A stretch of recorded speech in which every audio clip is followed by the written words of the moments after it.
Hey Abe, you know a movie that the very first sequence of this and the aesthetic generally really reminded me of that we never ever will probably get a chance to mention, but I think you and I both thought it was underrated? The Holdovers. The Holdovers Wasn't is that underrated. cute? It was very cute. I thought that was like the cute as hell. Holdovers. I loved it. Is it because of the font? Because that Cooper standard 70s font? Well, I actually found I don't want to pull the end through the beginning, but I will burn one of the. Yeah. So someone on IMDb pointed out, it's not really a how do you do that, so I'll say it here. The film premiered in 2021, and I was already thinking this before I read this, amid a recent cycle of similar films by other aging directors who seem interested in setting their movies in the time and place where they grew up in like a nostalgic way. Similar films from, that like 3-year period include Century Women, Lady Bird, Roma, mid-90s, Once Upon a Time in Hollywood, Belfast, The Hand of God, Apollo 10.5, A Space Age Childhood, Armageddon Time, and The Fabelmans, of course, being the other big touchstone. But I'd say also The Holdovers, which I highly recommend. Yeah, a few years later, but cover. Same idea. I'm just saying. What do you think they know that we don't know? And it's already begun, like Kyle Mooney's doing that Y2K, and we're interested in replicating the 90s and early 2000s. It's what humans do. Eventually, I think if you're an all-powerful storyteller, eventually you're like, I'm going to do a nice sweet one about my childhood. It could be the end times, though. This could be one sneaky one of the Horsemen. What, that we're doing movies set in the 90s now? As a nostalgia play? Yeah, it's a conceptual joke. Yeah. This is the end. But this is the beginning of a new Andersons. Andersons. That's right. Licorice Pizza. That's what we're talking about. 2021. You said it all. Yeah, but I didn't say your name, so you... I'm Abe Epperson. Yeah, I'm Michael Swaim. And we analyze the works of both Wes and P.T. Anderson. Let's jump right into the first of our 3 spectra through which we analyze these films. Diegesis, pedagogy second. Diegesis. That's right. Which is where we basically run through what happened. Abe, I kind of quarterbacked the opening chunk. Do you want to start our synopsis? Opening image. Set in 1973 in Encino, California. This one's high school boys standing in their school bathroom mirror, combing their hair. And so we immediately know it's kind of about courtship and self-reflection. One of them says, feel like a man, like a giant. And then a cherry bomb blows up a toilet.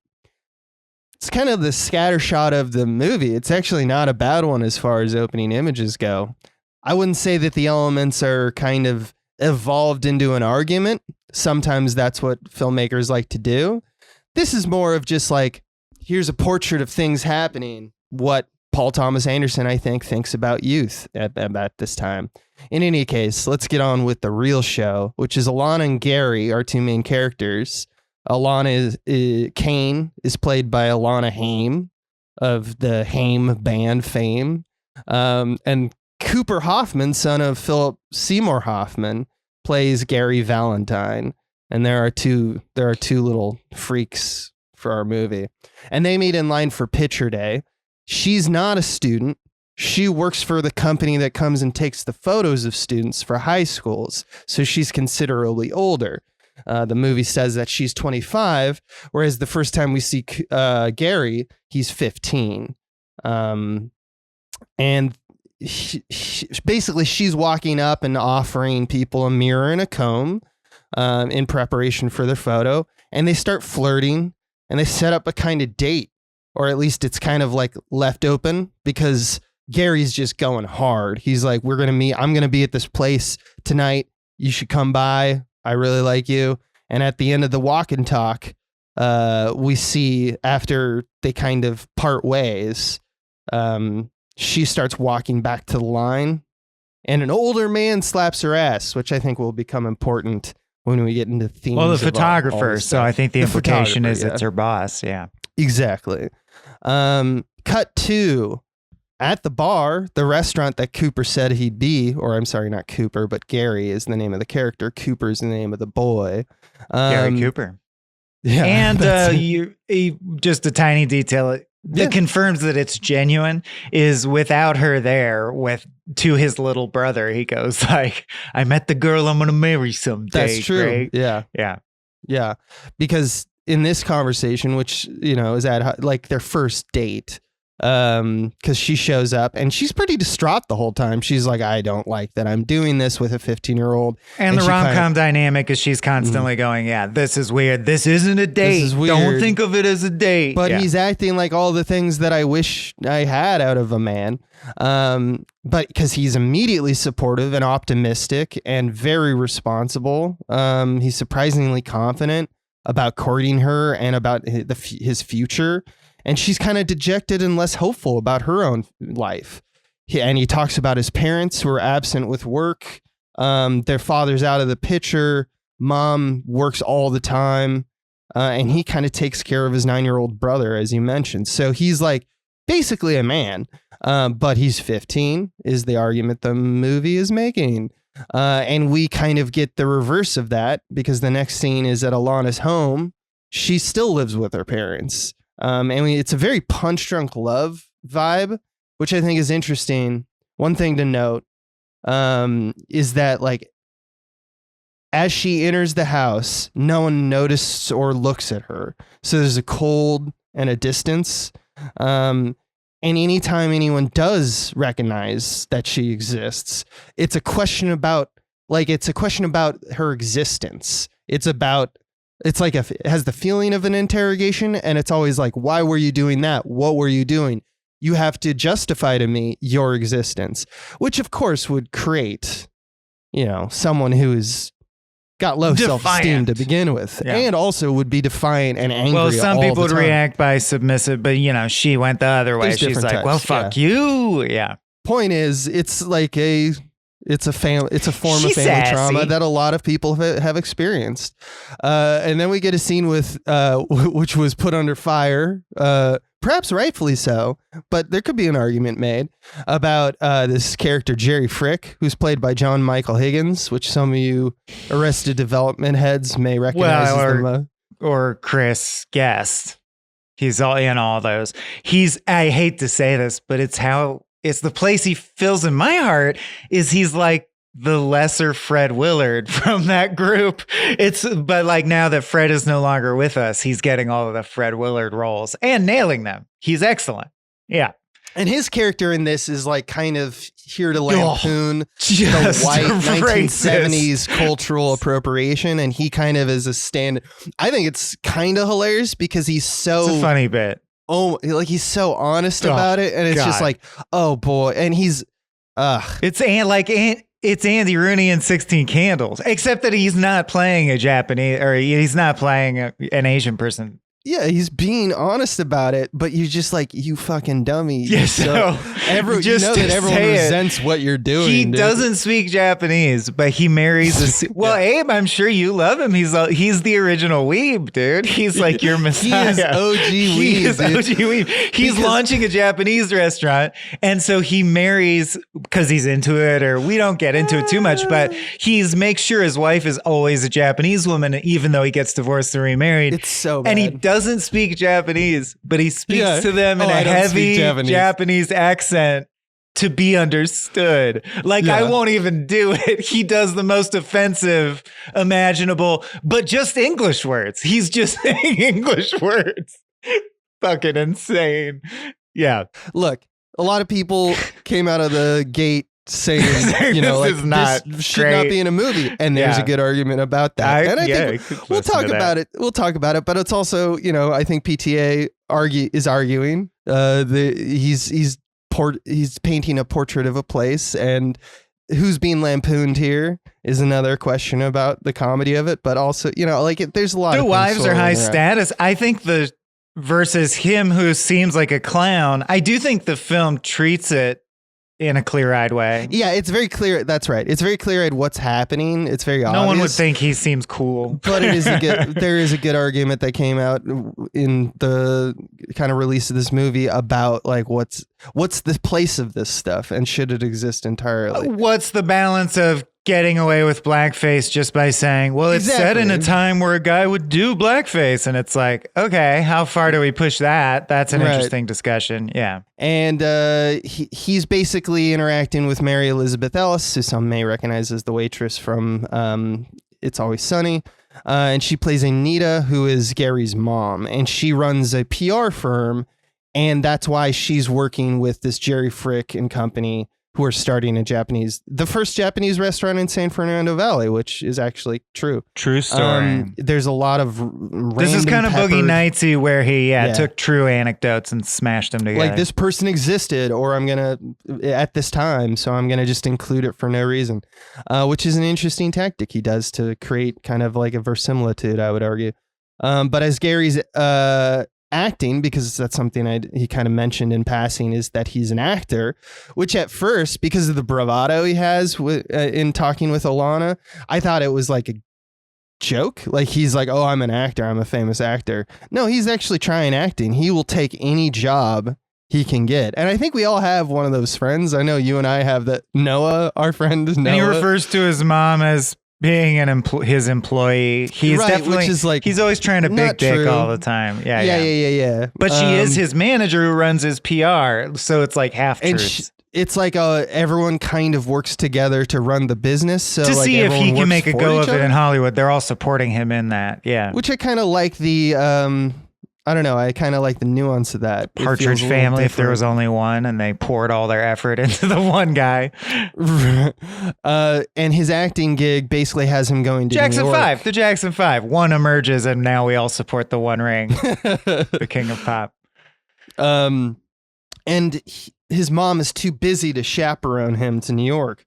So Gary off screen asks Alana to be his chaperone, and she says yes. So we cut to them on the plane going to groom her. Yeah. She's like, and this is not, we're not in any way romantically connected. I'm just an adult flying with you who's 15 to New York.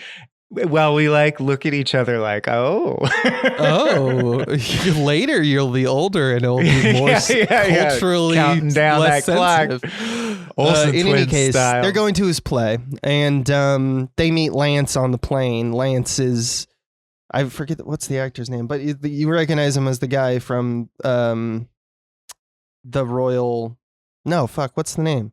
Yeah, the Righteous Gemstones. I searched it and looked him up. He's a very recognizable face who's up and coming, who you see bounce around, but I forget his name as well. I'll learn it someday. He's good. He's another actor. He is older than Gary and a love interest for Alana. In the same cast as him, so it's the same cast, but he's like an older boy.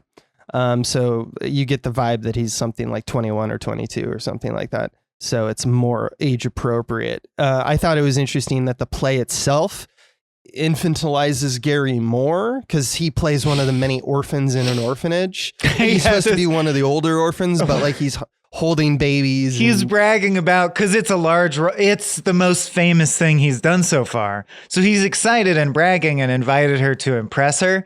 But he's like marching in PJs going like, I don't want to go to bed. And you're like, this is not Brock Sampson shit, dude. She does like mom shit. She's like, I'm his chaperone. Oh, he's cute. I'm his chaperone. Yeah. And so it's muddy. Later, he'll be older. I love that it's muddy in the water so much because you're like, I don't like any of this. Why is the movie trying to get me to like this? Which is puts it like, I don't know. Pedagogy, go back to our phantom thread. Yeah. But yeah, we'll leave it for pedagogy. And also another point of order, other adults in the play treat the kids like shit, notably like the head mistress or whatever, just is like a whirlwind of nonsense. Based on an anecdote about Lucille Ball, incidentally. Supposed to be Lucille Ball. Next we see Gary sees that Alana has started to date Lance kind of out and about on town. He noticed that they're hanging around, which obviously makes him jealous. But they do, and he even calls her and does the mouth breather thing. Not like, but he just like is quiet Dude, because he trying sounds to like see. the kid that chases around Helga Pataki. If you know, you know. They did this recurring breathing bit. It's so triggering. Like, he's such a creepo. Oh, I didn't even notice that he was breathing loud. I thought he was just being quiet. And there's also a scene in person where they're at the date and he can't think of what to say, and she literally says, "Stop it." And he goes, "What?" And she goes like, "You're breathing really loud. You don't hear that." Yeah, that's true. So he's a mouth breather, and he's fine. a mouth breathing little creep punching above his weight. He's punching above his weight. He's a child once again. So let's not dunk on this child. I banged the girl from Haim. My daddy won an Oscar. My daddy. Where is he now, bitch? I retract that immediately. I feel so bad. But in any case, the relationship is not long for the world, because Lance, in an early date where Alana takes Lance to her Jewish family dinner, I guess, that they kind of say like, do you want to be a part of this? It's really funny. A part of our religion. And he's like, actually, I'm an atheist. Because of Vietnam. Yeah, because of Vietnam. Era appropriate. Like, how could God let that happen? So, no thank you. That's his excuse for why would God do... It's the generic argument. Why of the 60s. If there was a God, why would there terrible He's things like a happen? Standard college student liberal of the era. Right, yeah. When, 25 years ago... Well, and the dad is like asking him to crack challah and wearing a yarmulke. So obviously you're like, well, this isn't going to go over well. So, yeah. And so that's going to be end that, because Alana is kind of walking out and she's on a warpath because she's just unhappy with how it's going in general. She yells at Lance. She's like, do you have a circumcised penis, basically? And he's like, yeah. And she's like, then you're fucking Jewish. Like, when they ask, just say, yes, sir, I'm Jewish. Silly.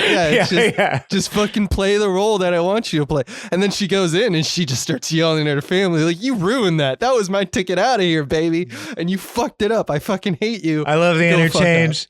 The sister quietly goes, God's not okay with everything all the time. Oh, fuck off, Danielle. Yeah. Only time the character is named in the movie. It's actually kind of like the scene that you're waiting to happen in Punch Drunk Love, where where he yells at his sisters. Adam Sandler's sisters. He does it over the phone, but this is like a real scene. This is like, because it's just they all seem insufferable, and Alana seems insufferable a bit because she's just telling everyone to fuck off. But there's a little bit of self-satisfaction out of it, because in the end you realize she just wants it. She just wants a change, that's all she wants at this point. But I swear to God, one of the top 20 funniest things in my brain, like chunks that will always be stuck in my head, is the Adam Sandler over the phone. Like, you're killing me. Just fucking do what I say. Just put her on the phone. Just give me the fucking number. God damn it. Yeah. I love also the silence that happens where she's like, when he does that monologue on the phone in Hawaii, like she just goes, okay. Yeah. Like, speaking of silence, I can't believe that just happened. Oh no, this is it's later. It's later. I don't want to confuse the issue. Some time passes. Right. What the vibe is, and Gary is now selling waterbeds because when he went into a random store, a guy who actually happens to be Leonardo DiCaprio's dad in real life sold him a waterbed, and this is what I was saying. And told him, well, can I read I wrote down his little monologue. Yeah, hit it. Because it's so 60s. Groove on that. $69.95. Do you dig it? Do you love it? No one's going to sleep on mattresses anymore. That's old, Jack. For squares. You're my first customer. It's only been out a couple days. It's modern edge. Sleep and dream technology, my friend. Liquid luxury for you. Pretty good. Pretty good pattern. I want to undo my personality. My dad had a waterbed. We had a waterbed growing up. It's fun. Oh, I've never had a waterbed. I had one all through high school. In my own room was a waterbed. It makes me scared. It makes me feel like I lost my virginity on a waterbed. I don't like being on boats that much. Also, it was a waterbed with a bunch of individual tubes rather than one big sloshing. Boats are all right because they still feel the illusion of solid ground. Bunk don't But yeah, float. waterbeds, it's a big no from Abe. Yeah. Which And is what then the point of this just while podcast there's is. time, I just want to say, when I die, however I die, you can make fun of it. I would lack integrity on the Philip Seymour Hoffman thing otherwise. I'm just trying to get out of people like, how disrespectful. How'd you like it if someone did that to you? Fine. Fine. Go for it. Go nuts. Okay. Go back nuts. to the topic at hand. I will make sure that everyone knows You'll that. make sure that they do. Yeah. Yeah, and you know how I'm going to get him to know? With my actions. So he now he's selling waterbeds. He's just the guy who like he just picks up whatever he can to make. So you're kind of like, oh, he's not an actor guy. He's a hustle guy. He's kind of a hustle guy, Yeah. but it's also like there's a sincerity along with it. It's not like he's like, fuck these fucking consumers. I got to get every penny I can out of them. He's trying to run legitimate businesses. He's like, we'll get to California someday, Mr. Homer. It's He's the American just dream. always looking for the next kind of big thing. That's what I think Gary thinks he deserves. In any case, and so right now that's the waterbed. Because he loves waterbeds. And it's mainly because a lady talked sexy at him while he was in a waterbed.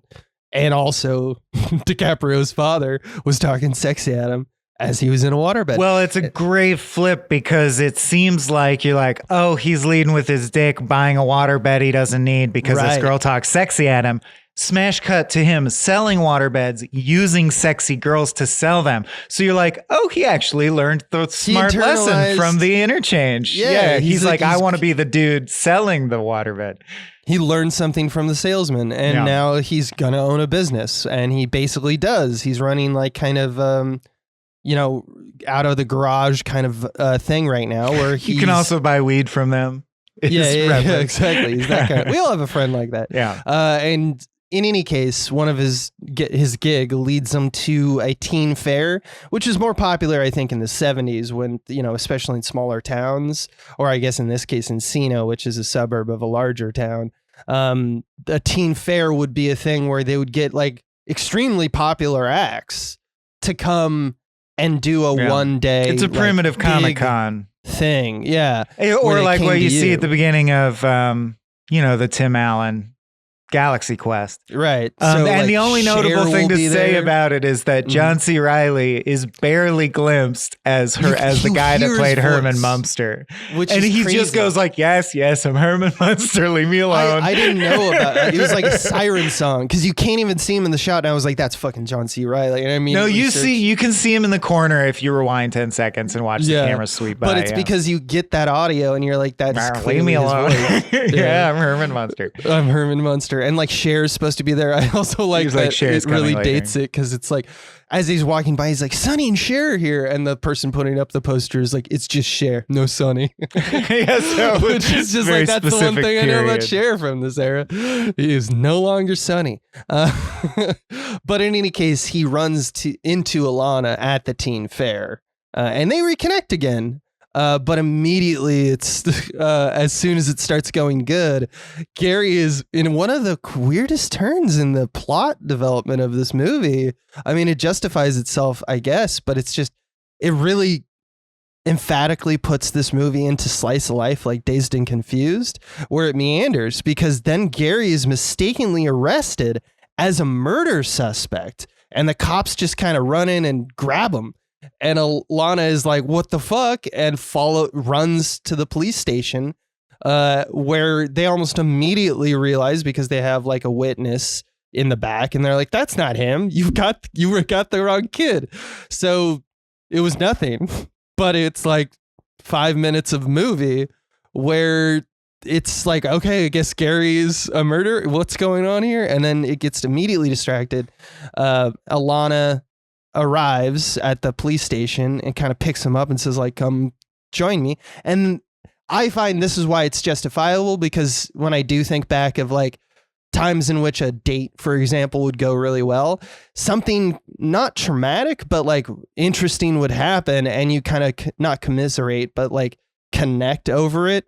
So they kind of have this honeymoon, like grateful night together due to this like near miss. So it's very strange, but they Paul Thomas Anderson went for it. And that kind of cuts to a little down the road, Alana joining him in his waterbed business. So they're kind of together now, even though they're not like dating or anything. Do you want to take it off from here? Sure. We get the montage from Blow set to Doors' Blood in the Streets, but instead of cocaine, it's waterbeds. And instead of Johnny Depp, it's a 15-year-old. Awesome. Yeah, so probably 16 at this point.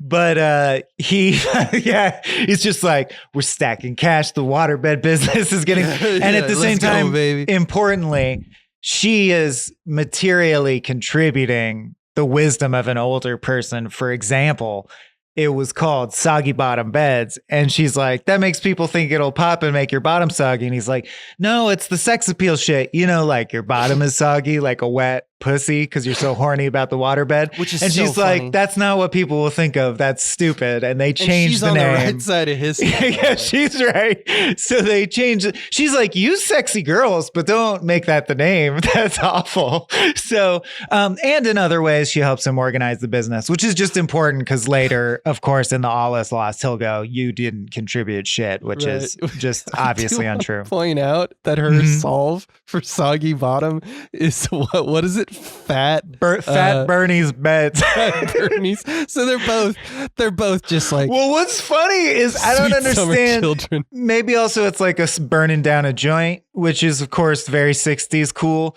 Oh, but yeah, like, I really don't get what they're responding to. But there's also a running thing of background or minor characters going like, what's the name of the company? Oh, that's cool, man. Like, I like that. Fat Bernie's. That's good. Yeah. I don't actually get that bit, or if he just thought people in the 60s would genuinely non-ironically like that stupid name. I think so. I think that's also Paul Thomas Anderson is a weird guy. He is actually a weird guy. So he expands the business also by meeting with Michael Higgins again, in order to show that he's a hustler, because he's like, hey, at your Japanese restaurant, would you possibly want to advertise, like cross-pollinate our customer base?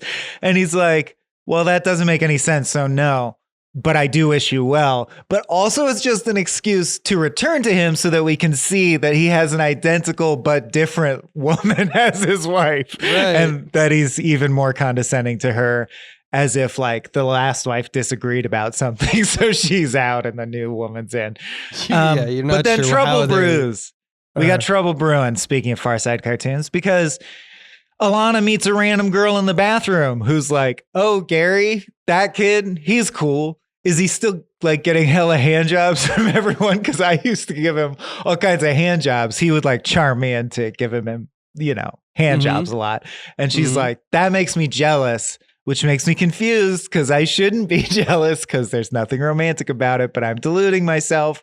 So we know that she apparently there's just ladies giving hand jobs to kids out here. And then telling So what can we say about this other than kid. It's the 70s? Yeah. So.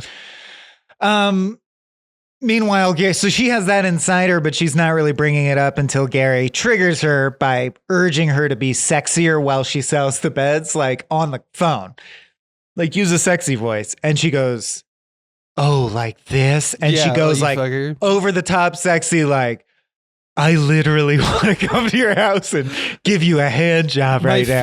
So she's punishing him, line. Right? Yeah. My favorite line in this, or back and forth, is, "What's your name, Ted?" Oh, Ted. I love that name. And he goes, "Really?" Like it's a normal ass name. Yeah. And then she yells at him, "You want it to be sexy? I'll make it fucking horny." And so they're trying to make each other jealous. He doesn't fully understand why he's upset, but he knows he's in hot water. Right. At this point, speaking of hot water, two things that I think are funny. She suggests adding frames so that it's a real bed with some structure and not just a loose blob of water on the floor, which I don't know how true that anecdote is, but that seems like a monumental invention in waterbed technology, if she actually thought of that. But like, who did think of that? Because that's such an upgrade. I can't believe that they existed before that. It almost feels like it came with the idea originally, right? And they're just fucking it up.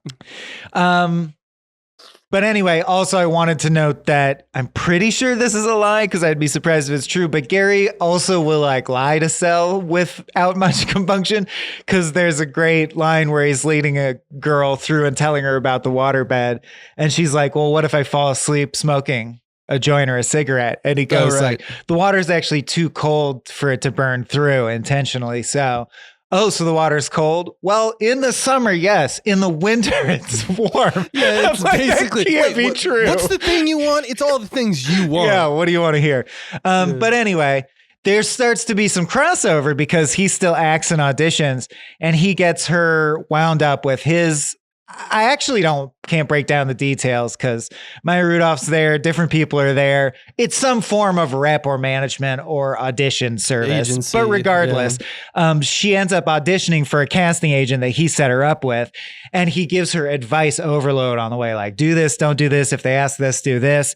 And then we realize that he represented himself to them as her talent manager and her as his employee, which is just another little like dominance wrinkle.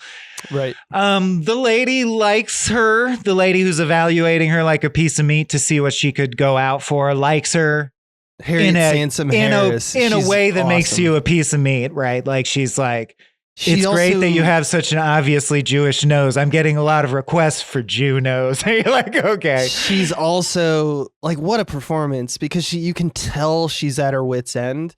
Like she has this little very like, subtle distraction where she's twitch like, work and lip like quiver. You had an antagonizing like response to a thing that I said, you're a fighter, you're a fucking warrior spirit. Like, and her like mouth starts to shake because she's like clearly like, yeah, I'll read runs it. Deep.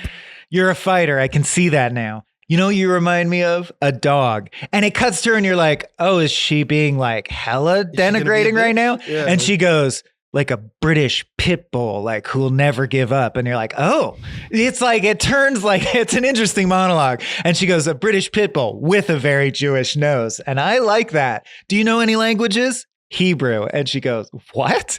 And she says, I'm so sorry. Like apologizes for knowing Hebrew, which is like, that's of course the fucking 70s for you. And then she goes Latin and Portuguese, which we know from Gary just told her to say that. And she goes, oh, bueno, fantastico. And she goes, would you be willing to work topless? She says yes. And then she looks at Gary and Gary's face is like, obviously like, oh, fuck. And she goes, I guess no. And she goes, you will lose work if you don't do nudity. And then we can tell that she eventually landed on yes, because we smash cut to the drive home and he's furious at her. Yeah. Also from the scene, I want to mention that she says she studied Krav Maga and she goes, what's quick draw McGraw? And it's like, bitch, you know, it wasn't that because you know what quick draw McGraw is. You're just trying to dunk on people. Yeah. I do also want to just bring up one of them, like, cause he tells her in the car before the audition or whatever, say yes to anything they ask. Basically it's say yes to everything. And I just want to point out that the thing when she says yes to nudity, he loses his mind. Yeah. And of course, once again, that ownership stuff. We're dancing around what we know we're all dancing around and what PT has made no effort to hide. And they know it's one of those situations where you're all in on the open secret. You just seem to have an unspoken rule that you won't rub it in each other's faces. So you get into awkward conversations like this, where she says, with the answer is obvious, why do you even care? Why are you jealous? Because we're friends, Alana. I'm your friend and you're my friend. And you show your boobs to everyone in the world, but not to me. And it's like, wait, well, if you're friends, why do you want to see my boobs? And so on. She ends up saying, I am asking, ask someone your age to see their boobs. This is not appropriate. And he ends on like, I want to see your boobs, God damn it. And like kicks her out of I forget, but they, storm off from each other. Cut to later in the evening. She storms over to his house and is like, is anyone home? No. Shows him her boobs and she's like, so like we're friends again? And he's like, can I touch your boobs? And she slaps him and is like, no, see you tomorrow. So, it's cute if you're into this sort of dynamic. It is what it is. This is the dynamic that the movie presents. Well, that's what I think is so I'm just interesting saying about she's it, because consistently like herself, you know. yeah, and I really like that this scene is then kind of, if the start was do everything, just say yes to everything, it ends with her smoking with her sister, and she just keeps mentioning, you think it's weird that I hang out with Gary and like his young friends? And she's like, I don't know, whatever. It's whatever you think it is, which I think is one of the deepest wisdoms of life. Yeah, exactly. I mean, that's what your book is about. Yeah, and exactly. then she goes, I think it's fucking weird. Like, she's like, I don't like this. Something we didn't mention is early in the movie, we should mention the recurring bit. Someone says to her, you say everything twice. And she goes, I don't say everything twice. Who says everything twice? And for the rest of the movie, if you're paying attention, 85% of her lines she says twice. Not even always in the same scene, but like word for word, she'll say it in the next scene. Which is gonna, yeah. It's a running bit. So do you think it's weird I hang out with Gary and his friends? I think it's weird that I hang out with Gary and his 15-year-old friends. You're like, yeah, it is. Also, I love that the actress, Alana Haim, doesn't show her breasts. It's clearly a meta choice that she doesn't, there's no nudity. Like no nudity, you know what I mean? The actress didn't do nudity, but in that moment is doing nudity, but against her will. Yeah. Interesting. So anyway. Which it's obvious. Paul Thomas Anderson, he loves to show the backs. He's all about it's a back backs. shot. Okay. Some backting. So we cut forward and clearly this broke some kind of seal where like he's allowed to sexualize her a little bit. So she is now working directly as one of the waterbed models, which involves wearing a 2-piece bathing suit and laying all sexy on the bed. Which did make me wonder, how old do you have to be to found a company? Like 12? Like he owns a company with a warehouse and trucks and shit. And I'm pretty sure he's 17 at the oldest. I do remember my like dad telling me about like, because if you co-sign with like an adult, you like during this era, you could just do fucking anything if you had like the means to do it. I mean, my dad was the night manager at a 7-Eleven when he was 14, living by himself. Like that's way too much responsibility for me 14, when I was crazy. 14. Yeah. Well, your dad's like, by the time you're 16, 17, 18, he's like, I was in Vietnam. Yeah. Killing men, right? So you're like, wow. So I'm like, life is wild, man. Life is wild. Yeah. Yeah. So that girl I mentioned that he puts the charm on comes through in this scene, actually. But the important takeaway of the scene is he's flirting with her. And it's basically a role reversal of the Lance thing because she's into him and obviously more age appropriate. She's like clearly his age. Younger, just like she did with Lance, he considers it because it's like, maybe I should just go for it's easy. It's age appropriate. Maybe we shouldn't do the weird She's also thing. Cute. Maybe I should stop this weird thing I have. Yeah. So within earshot, is she your girlfriend? No. She works for me. She used to be my babysitter. It's a great line. That's all right. Great line. Now you're spinning that way. Okay. Yeah. They get crossfaded at a party all together. Alana's also at the party. It's a celebration by the waterbed company. Yeah, it's like the opening night crew party. He takes the flirty girl to the bathroom, presumably to get a hand job, I would guess, but we don't get like a definitive. She follows him. She like goes around the outside and tries to peek through all the bathroom windows and tries to find him, sees him making out, and then storms out of the party, but on the way out, like grabs a dude and makes out with him a bit and then leaves. So she's I like that her idea of vengeance is just keeping everything even. Everything is, I do what you do to me, I do to you. Or eye for an eye. Or the feeling of claiming some ownership of something because she feels powerless. Well, he does that later where they treat him like a kid. And so he goes and fucks with little kids. We'll get there. My favorite part of this, though, is one of the greatest performances in the movie, a single line, when she goes home and she's still in her bikini and she just walks through the house. Crying in a bikini, right. Yeah, and her dad is watching TV. Everyone looks to see Alana, who's clearly wearing a bikini, and he just goes, "What the fuck?" Excuse me, what the fuck? Just a single line. Everything we know is that she has scrupulously kept her real life secret from him, and in his mind, she is straight edge. So this is like the time that the illusion is shattered. Not compute. Yeah. Just great disconnect between adults and children, which is what this movie's kind of about. So we crossfade and meander again, and we just pick up a thread that we had let go, where it's like, and now her acting career started to take off. So she lands and her and Gary are whatever again. They're like weird friend zone, Jim and Pam from The Office, whatever. She has an audition with Sean Penn, who is playing Jack Holden, who represents William Holden, the real famous heartthrob Playboy actor from motorcycle stunts and was like a man's man. Yeah. He did all kinds of action. He was like Vin Diesel of his day, although with a George he's like Clooney a journeyman. vibe. He was like, I go to Africa and I learn about. He was an adventurer. Cultures. That's what, exactly. Yeah, he's fucking stupid. But anyway, he's Craven the Hunter. You fuck William Holden, man.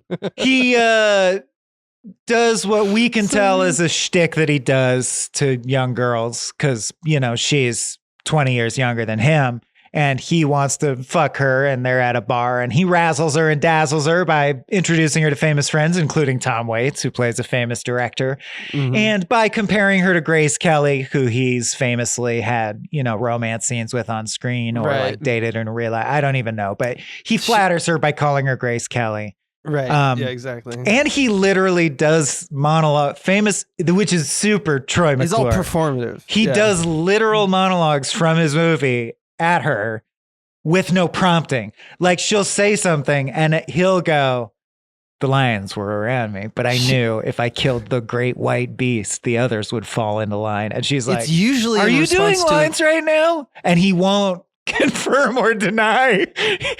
But he has been on Safari for real. So you're literally like, what are we talking about right now? Very weird. It's usually because she will ask a question looking for a real answer and an actual communication. He won't. He's just performative. This is what I do. I go and I try to fuck girls with all the things that I've done. Right. On display. And Gary enters serendipitously with his date, who he's trying to impress by eating there. And the maitre d' is like, "Oh, that girl that you have a weird thing with is here. Does that bother you? I could seat you around the corner, sir. I'm that intimately aware of your doings, apparently." And he's like, no, dude, put me right next to her. Like, fuck her. So they start having dueling dates where they want to make each other jealous simultaneously. Right? Yeah. She makes him jealous. We've done, he makes her jealous. Now we're doing Always Sunny in Philadelphia scene where they try to make each other jealous by escalating their date aggressively at each other.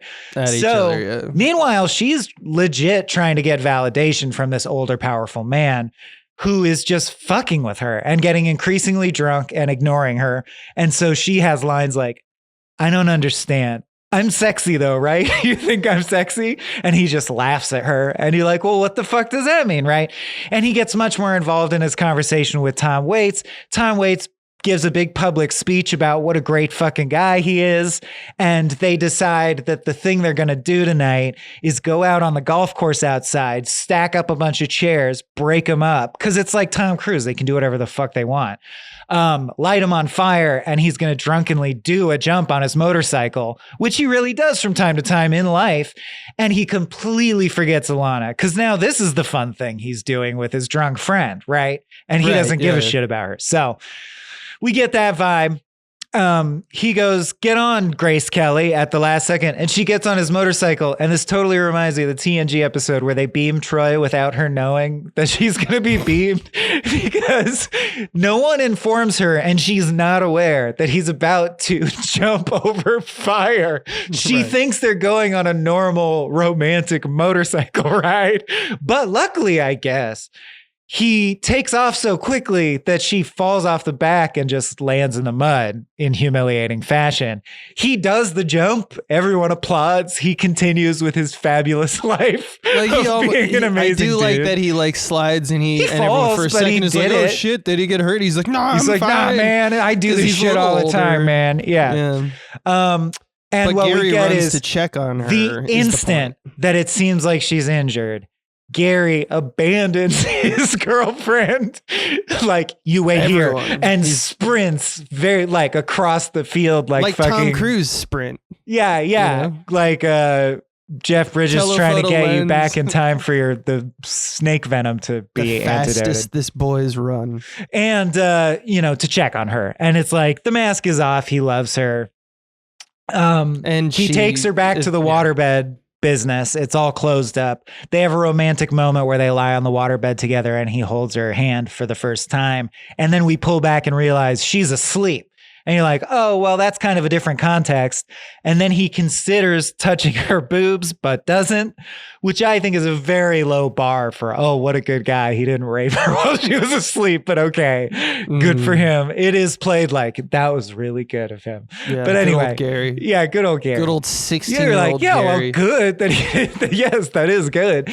Then they start to have the friction that they foresaw, that she was like, this is what's going to happen, starts to happen, meaning he is concerned with childish things. Like the immediate postcard we get is they're both sitting in a diner, right? And he's fascinated by the newspaper, specifically the back page where you can send away to order different pornos. And he's looking at all the titles of the pornos and getting fascinated by that. Meanwhile, she's watching Nixon talk about Vietnam on the news and she's equally fascinated by that. And then they talk about it and she's mad and like, this heightens the thing that the whole next act will be about, which is I'm an adult and you are a child. What are we doing? Yeah. And you please grow up. Like if we're going to do this, you have to be wise beyond your years and you're not. So she says to him, waterbeds are made from vinyl, which is made from oil, which is evil. If you do the ethics math at this time, there's a huge, if you're familiar with the history. Embargo on, which is true, 1973. True, and there's a gas shortage. Gas is $40 a gallon. Business in the is 70s. tanked because they can't buy waterbeds easily. They're out of business. And so both because it's running out of business, but I think also as a symbolic way to show her like, no, I care about the shit you care about. He gets out of waterbeds and gets into something else. So as one of their last acts, because you see them like shutting up the waterbed shop, I guess they sold some waterbeds or a big batch of waterbeds or some shit to Barbara Streisand. It's the final delivery is to Barbara Streisand by chance. And she is not there and we do not see her in the film. But her current boyfriend, who's based on some real guy who is a producer, hairstylist, John whatever. Peters. I don't know him, so that didn't matter to me. But what matters is, and the kids did not know this until he walked out in full costume and tape was rolling, which I think is great, is that it's Bradley Cooper, who I will just give my stance because people fall over the map with him. He is bland and generic in some ways, and I think that that belies that he is one of our best actors. He really is incredible. I think he's one of the people. Sometimes I forget about him because he's just a white dude with blue eyes, but he's incredible. When you let him off the leash and you're saying don't be like as handsome as you're supposed to be, like do a real weird character. I don't know. In this movie, he fucking goes. He's a whirlwind who just won't go away, and it's awesome. Yeah, so basically the dynamic is you're coked out of your mind, you're a monster, and you're basically just threatening these kids like, don't fuck up Barbara Streisand's house, because that would ruin your life. Kill your little brother. Yeah. Barbara Streisand is the golden goose for you. Your life revolves around her. So I'm going to read... It's like a minutes long monologue, so I'm going to read a condensed paraphrased thing. Because they're also late. And he goes, don't make an excuse. Imagine if I shoved that excuse into your penis hole. Up your penis hole. That would hurt, right? Yeah, that's what I want to do. And then he goes, man, God, dude, I love Tail so much. I love Tail so much it's going to kill me someday. Is this your sister? Is this your girlfriend? No? No, it's not your girlfriend. You know how much tail I get? All of it. It's all mine. You have a tincture in your left eye, by the way. That means you need more vitamin K. Fuck me. Listen, I sound like a fucking doctor. Do you like Barbra Streisand? Do you? Do you really? I do too. I do. It gets boring, but I'm going to kill you and your whole family if you fuck up this house. Do you have a dog? Do you have a cat? No, just your younger brother's here? Okay, I'm going to choke out your brother in front of you. So it's fun. Yeah, so he leaves. What an assignment. And they're just supposed to do the water beds. Yeah. And of course, because he was like that. Because Gary's from the streets, baby. And Gary keeps saying he's from the streets. They're like, you know what? Fuck this. And they just leave the hose running in Barbra Streisand's bedroom. They ruin the room. Expensive bedroom because it's like a Tudor mansion, like it's crazy. And they're like, oh, giggle, giggle, we got to ditch now. So they hop in the truck and try to ditch.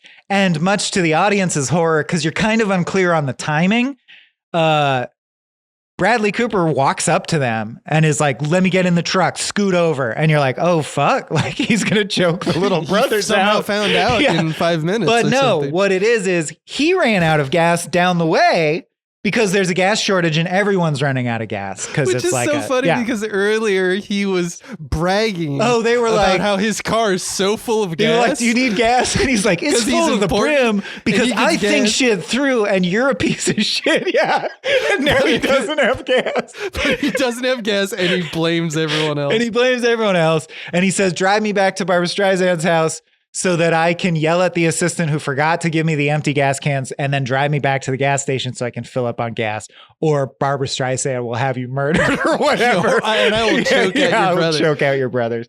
So he also, with Gary in the middle seat and her driving and him on the other side, constantly big dick Gary leans over literally kisses her, like forces a mouth kiss on her under the pretext of helping her steer and shit. He's like, I'm taking her sexually in front of you because you're a child and I'm an adult. And I love tail, as I previously mentioned. And I'm rewatching home movies and it just reminded me of Coach McGurk. He goes like, it's so transparent that he's like assessing her from his fuck check box. He goes like, and your dad, what's your relationship with your dad? Was he a big guy? Did he look like me? Like he's feeling out if she has daddy what's issues. The tactic I need to use if I was going to fuck you in the truck, what would I do to do that? Yeah. What the fuck? Yeah. You smell so good, he says. Anyway, they get to the gas station and they find out that someone cut him in line because his car was just there in neutral blocking. And there's a huge line of people who want gas. And he gets in a fist fight with that guy. No, not a fist fight. He threatens to burn him alive. Yeah, he just pulls out the gas nozzle and then... Which in the 70s did not have a safety, by the way. In the 70s, it would just spray gas. Yeah, so he's basically just... I mean, you could do this... By holding the safety down, but he's saying, "I will spray you down with the gas and burn you alive." The fact that he throws the. I love that he introduces to this guy's life. He's just Bradley Cooper came at me, threw an oil can at me, hit me, knocked me down, and then threatened to burn me alive. Right. For no reason. And then it's not like it's getting him closer to getting gas. No, there's still a huge line of cars blocking him. He's just a madman. That's his role in the movie. That's it. He's just coke up fiend. They can't quit while they're ahead because at this point they could go home. But they're like, he's distracted. We have time to get away. So let's go wreck his car for kissing you, for like being a creep. He needs more revenge. So they drive back up the hill to Barbra Streisand's house, find his sports car or another sports car he owns or whatever, or a car he said, do not touch that car, you motherfuckers. That's the one they ran out of gas. Okay, great. From earlier. And they smash it up with a tire iron.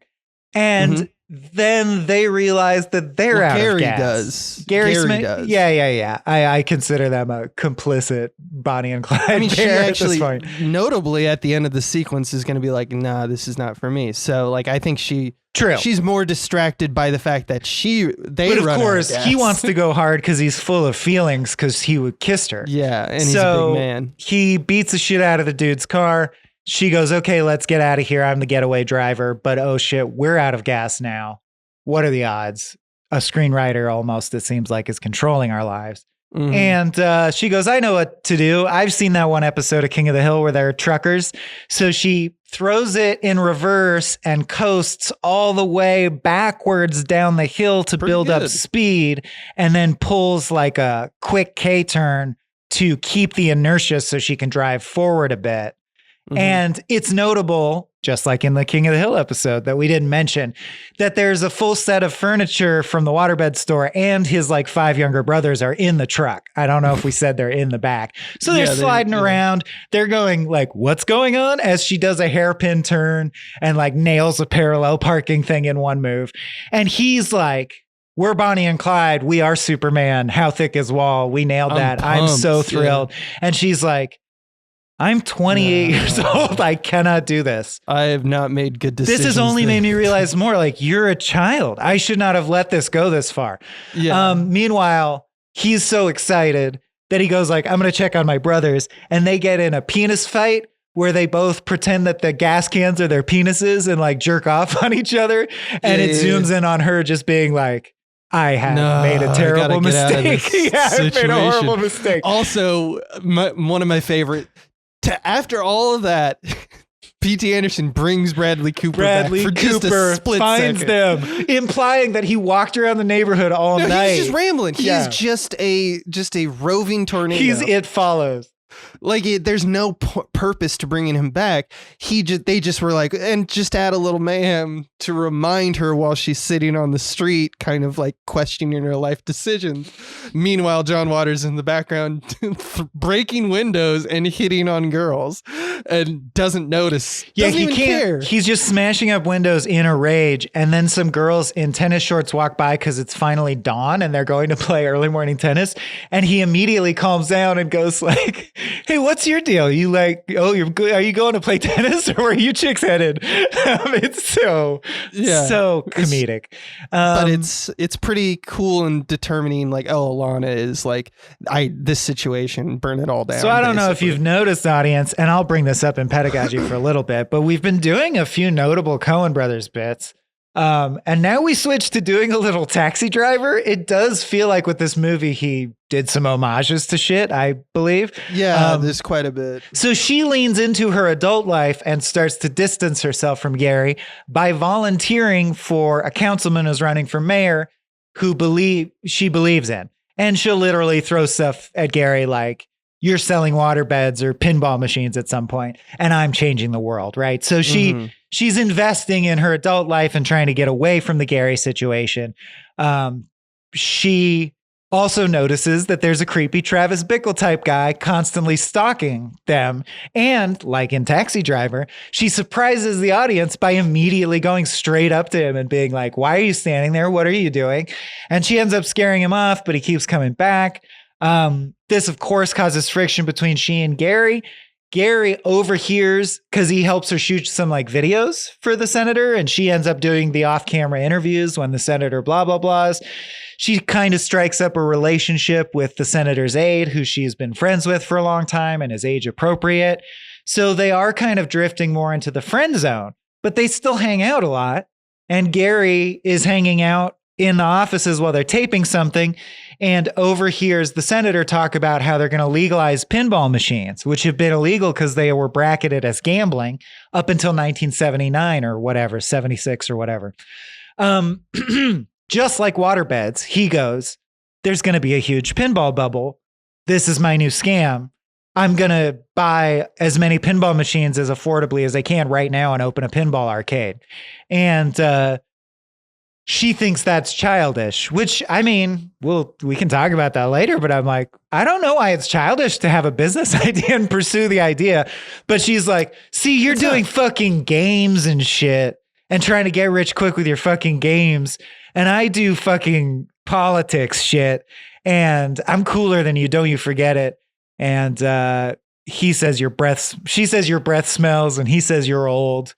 They start to fight. Not everything revolves around you, Gary Valentine. Yes, it does. You would be still taking children's high school pictures if it wasn't for me. And it's like, that's not even true. So now they're just like trying to hurt each other, right? We're reaching the all is lost. Yeah, I like one of the simplest, like when you really boil down the argument, which is, I just want to make you feel pain.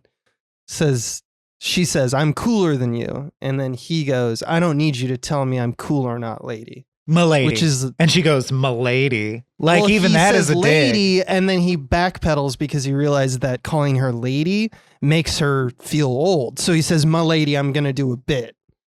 And then she's like, no, I don't see Fuck that you. bit. And then he Like, goes, well, yeah. you're old. And you're like, And then oh, the and thing then he you just never doubles down. say. Like it's just children fighting. That's all it is. And I do, like PTA has a nuanced understanding of good, subtle human subtext, because there's even moments where you recognize, like, she then tries to pretend, okay, it is all a bit. No, I went too far. We're Yeah, joking. I don't and wanna- he I don't goes, wanna blow no, this we're up." not going back. And this is all in the subtext. But it's like clear that he's like, no, you weren't joking. We're not stepping back from this point. Like, it's the mask is off. We're mad at each You've other. hurt me. Yeah. Yeah.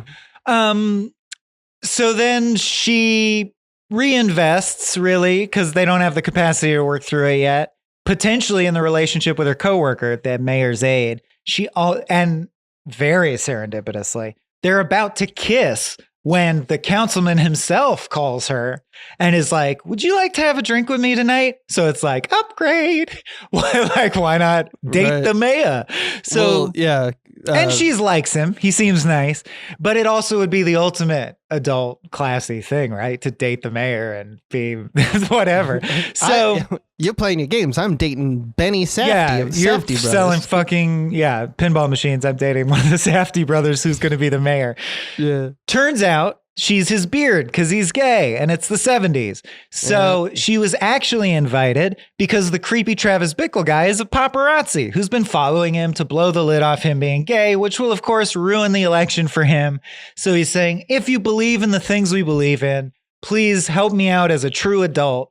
Which is interesting because he's now casting what we see as something that's reprehensible as the adult choice, right? So this is the lesson for her of like, being adult isn't always right. Adults can suck. Is he goes like, the adult choice here, because I'm so important and my policies are progressive, is for you to pretend to be my boyfriend's girlfriend and walk him home so that, the paparazzi won't see us. And the boyfriend's like, please don't do that. It's humiliating.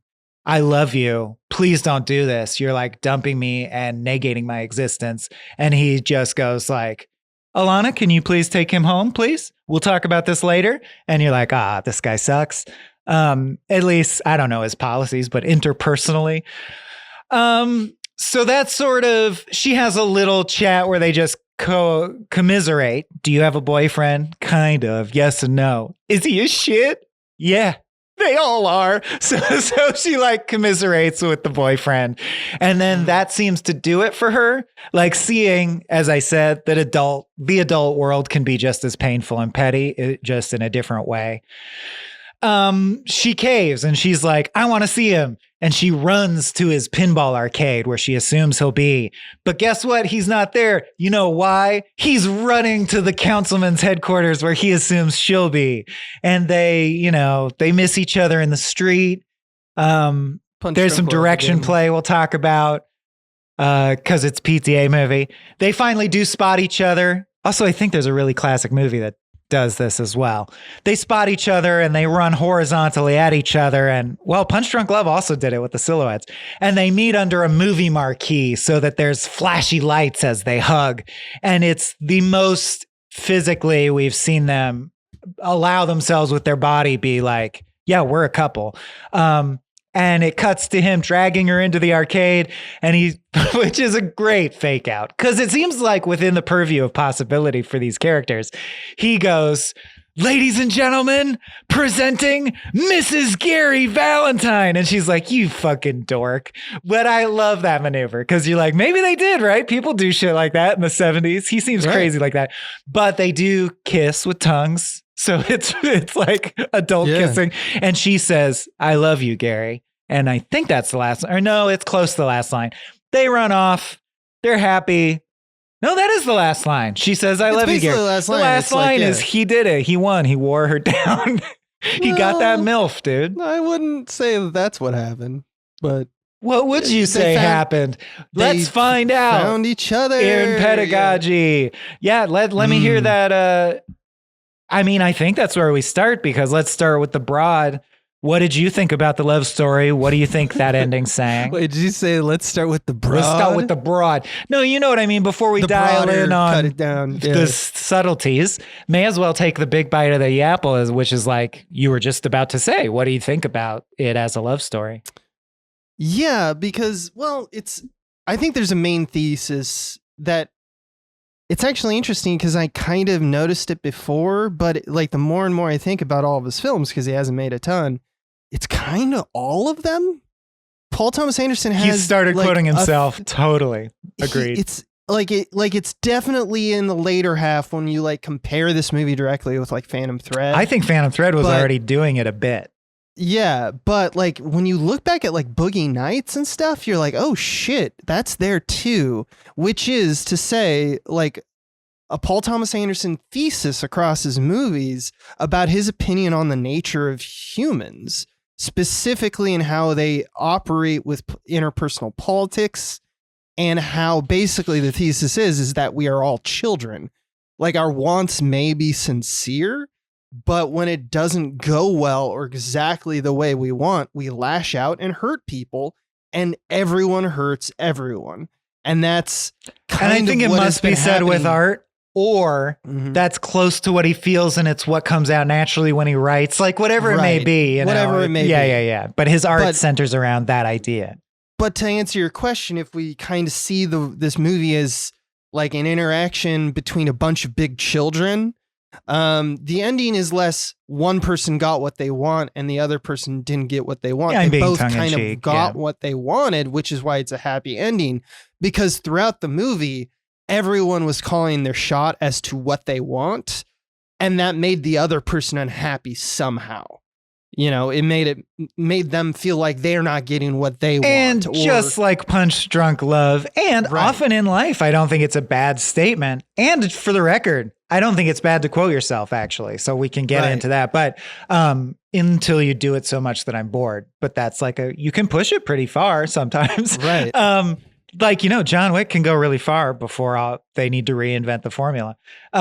Depends on the nature of the thing. But I was just going to say, almost exactly like Punch Drunk Love, and like a lot of people who fall in love report, they have the seeds of what each other need in each other, and that's why they like just have she's to enter a covenant. She wants a life of excitement and more fluidity, and he gives her that. She resists it, but ultimately she wants that, and she expressed that she wanted that, and he's a good match for her. And he does need to grow up, and she can help with that, etc. Exactly. Yeah. And there's also this kind of hidden agenda. Like, we kind of blew through the Benny Safdie stuff just for time, but like in that conversation with Matthew, his lover, like there is a conversation between the two of them where Safdie goes, well, that's just not how the world works, is it? And then Matthew goes, I don't know. And then Safdie's response is, well, then you just need to grow up. And that kind of reveals to me. To me, it was like, too on the nose. It's like then they cut to her thinking, "Huh, that's what I said to Gary," and it seems bad now. It's really punctuated and feels overwrought. It's a big because I think the whole movie has been leading to that. Yeah. So because the movie has made that argument so emphatically throughout and successfully, it almost feels like in that moment, it's like, yeah. Well, dude, did you notice? I mean, it's a dual arc, so that's her thing. But his thing, and it's handled similarly, is exactly the argument we're having about Papa Bear, our own movie right now.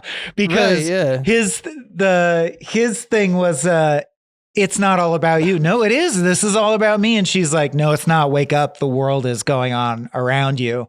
We're writing a story that's exactly that. And it was interesting to see that P.T. Anderson, who I respect and agree with society is one of the greatest storytellers alive right now, his solution was to really call it out very plainly in simple language and treat the audience like they really need it nailed down. So maybe I can learn from that. Yeah. I mean, I think that I don't think all people share the opinion watching this that line is too on the nose. I think a minority of people would find it too on the nose. I think most people would appreciate the clarity. I think you're right. But I don't think it's invalid to have that snobby ass opinion. Sure. I think that snobby ass opinion is actually right on because of your and I's views, and I think a lot of people's views on efficiency. Depends what you movies. like, I guess. But it once again depends on you what you like. I just like that the point is that there's this lopsided power structure, and in this case, it's the structure of men in their life. That's why they have that scene where Matthew and Alana like kind of commiserated with each other and just like, fuck these guys, right? Yeah. We have no power here. It's an interesting fascination that he has, and I don't know why. And I don't know that it's bad. I guess I have no opinion, but it's an interesting phantom thread to me that he seems with his stories that he's like, that you're like, society is largely like, people should be within 8 years of age difference to be together. And that actually narrows as you get younger. Like a 15-year-old shouldn't fuck a 30-year-old. It's creepy. Right. And then he's like, well, what if in this exact fantasy scenario, then could it happen? And he swaps genders too, because Phantom Thread, the guy was older. But I love that he seems like, in some sense, he's always trying to argue, well, what about it if this? Could a 30-year-old fuck a 15-year-old? What if we did this? That's what I really think, want it to happen. That's why I was kind of like a little bit more aggressive on like in terms of defending like the atrocious, like Asian American like representation in this movie, because I know that the modus operandi of Paul Thomas Anderson, just by looking at all of his work, is like he wants to find the line. He was like, okay, so clearly there's things you don't do, there's things you do, and everything is a spectrum of gray. We all agree on that. But at some point we're going to have to draw a line and say it is now getting darker than it is getting lighter. Where is that line? Where is it in that spectrum? Where are we doing it? So is it 30 years? Is it 25 years? Is it 21 years old? How old does she need to be? And let's say your brain's fully formed and you're 30. Then can you date an 80-year-old? I kind of think, yeah. Or I feel like at that point, anything is your choice. But like, I think that there's a misinterpretation of a lot of these types of movies. It's not just Paul Thomas Anderson's problem, where a lot of people do have the knee-jerk reaction where it's like, well, why are you talking about all this weird stuff? Like, why do you choose to make a movie that has like this kind of peta? I don't take that to mean he must be weird. No, it's just whatever. I mean, it is. It's like, I think he's going for what he thinks is the jugular. If it doesn't fit for what you like, if you don't want to be, process movies in that way, I think that's entirely valid too. Like, it's fine. It's fine to like boycott this movie because you don't like some of the representation in it, or you don't like some of the arguments in it. My issue, I also think it's fine that it exists. I think it's fine that it doesn't cross line for me for like this movie shouldn't have, or is even, exactly. Or even that the message is a creep. He must be a creep. It doesn't even go that far to me. But I'm just saying it's notable almost in comedic fashion that he's so interested in this repeated. He's like a little shit disturber. But he's like, I know what really gets him disturbed. A barely legal dating an adult. And at a certain point, you do go, all right, you little fucking contrarian. All right, you little Lolita motherfucker. But my issue with the relationship was not actually that as much as it was, I don't find Gary likable because of his actions in the way where he's more of a misogynist because he's a creature of the 70s. And I just can't unsee misogyny. Like, it makes you seem like a piece of shit to me. So it's not actually the age difference. It's literally he treats her like a standard 70s guy treats women, which I think is pretty manipulative and objectifying. And the we see the movie worse doesn't really examples of it through that. the movie, but he's not as bad as the other people around him. But I guess by the end, I wasn't as thrilled as I am in Punch Drunk Love, where I'm like, oh, they're perfect for each other. They're going to be so happy. Right. Yeah, I didn't necessarily feel that here. It has this argument there. It's kind of close to the like bad apples argument, where it's just like, oh, you are a piece of shit, but also like he's like, well, your love is genuine, so that's good enough. So that's good enough. And it's like, well, we can do better than that. But like, I think it's also, once again, he's telling a portrait of a very specific community in a very specific time. I will defend that. Also, at the end, when they've just both run all around the city and run to each other and run to the arcade, They kiss and say, I love you. Then they run off. Where are they running? Like, you don't want to rest for a second or walk to your next location. Sometimes you're in love and you run. You gotta run, dude. It's the end of the movie. We gotta run. It's the end of the movie. The other, and the last thing I'll say, or I think about in terms, because I think that that's really the big thesis. The other thing that I'll say kind of comes from that opening image about like looking in the mirror and stuff like that. And I think that there is some really good scene work and little touches throughout the movie about finding your identity, not knowing who you are from different standpoints of your life. Where you have a younger kid who kind of knows what he wants. He's kind of got a cardinal direction, but he's so inexperienced that he has to just try things on until one size fits. And then you have a woman who is like kind of feels complicit in her life and not driving, and then ultimately makes decisions that makes her the driver in her own life, which I love. That kind of like her big success moment in this, like of her like actually owning who she is started by driving a car backward. It's kind of a perfect unzipping of I have to undo work in order to do work forward. And she's totally out of gas. She has to reach the limit of her emotional capacity. Right. So here's the thing is, it's actually a really simple movie. Like I pointed out, it's like one whole sequence is he makes her jealous. The next sequence is she makes him jealous. The next sequence is what if they did it at each other at the same time in one sequence? More aggressively. So like the moves are simple.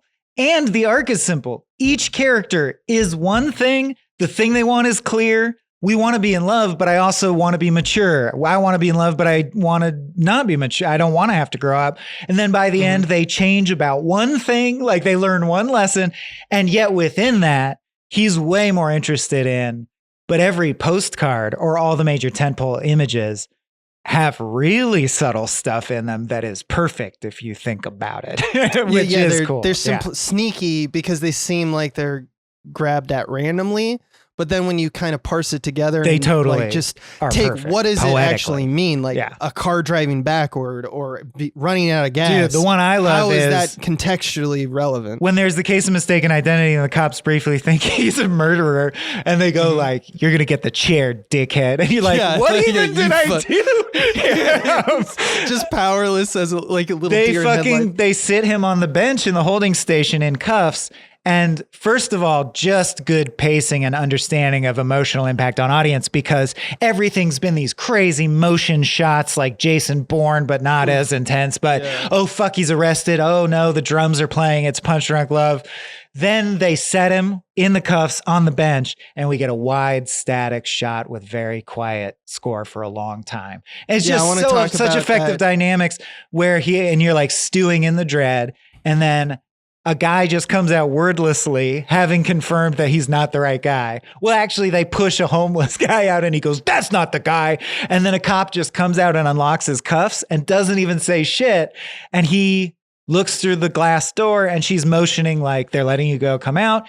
And he comes out and they hug. And what I noticed and love is not just that, yes, it's a reflection shot. We do those. They're cool. They're whatever. Meaning, you see them hug in the reflection off the door of the precinct, but also where they are reflected is where he was sitting on the bench. And they also hold the hug for an unusually long time, just like the cuff shot was held for an unusually long time. So it's like a kind of bondage that you don't want, and then a kind of bondage that feels like home immediately juxtaposed. It's shit like that is so cool to me. I could talk about that shot forever because it's also... this is more how do you do that? You want to wrap up pedagogy? Yeah, I mean, I'm good. Unless you want to say saying things twice. Oh, I could say one thing about saying things twice. Why is that true? Why does she say things twice? And I think I didn't develop a theory. Yeah, why? Well, I think it's when you say something twice, it means you're saying it to two different people. To me, one, you're saying it to the person you're in front of first. The second time, you're saying it to yourself, and that's something that someone does when they're they're insecure about what they're saying. That's her character to a T from the beginning of the movie, right? She is stuck in a place, unhappy where she is, kind of blames herself for it, and has no friends that will help her out. Even her family is cold toward her. And then this one beacon of light, who's this little boy, comes in and is like, I think everything about you is amazing. She says things twice, fewer times as the movie goes on. I think that that's a nice little touch too. I'm going to say some little dribbles that I think are too important to leave out. Amazing because he gets the guy on the radio who does the morning talk show host to advertise the waterbeds. Just surreal to me to see depicted in the 70s, a podcaster analog is selling mattresses like that tradition it's just like goes straight back up that far. Yeah. Straight up Lisa mattress shit. Then I want to point out something I like and something I didn't like. Something that's neutral is that it really did remind me the most of any PTA movies of other movies. It feels the most Coen Brothers, which of course is catnip to me, in terms of the vibes, the meandering nature, the focus on the dialect. Interesting. Like literally giving Inherent Vice her a right dialect there. game. See, I hope I mentioned this on the episode, but I don't think Inherent Vice feels anything like the dude abides. Big Lebowski. Yeah. I think Big Lebowski feels like a Looney Tune. They just happen to have similar topics, but one is acid rock and one is Edgar Wright to me, but whatever. I felt this was like really compares to Once Upon a Time in Hollywood. The Bradley Cooper sequence feels like the Jesse's Girls sequence in Boogie Nights to me, almost structurally like the same cut on the album, so to speak. Smashing the car, blah, blah, blah. So that's neutral. My one good thing that mind is blown and I love is that he loves, as we know, horizontal tracking shots of people running.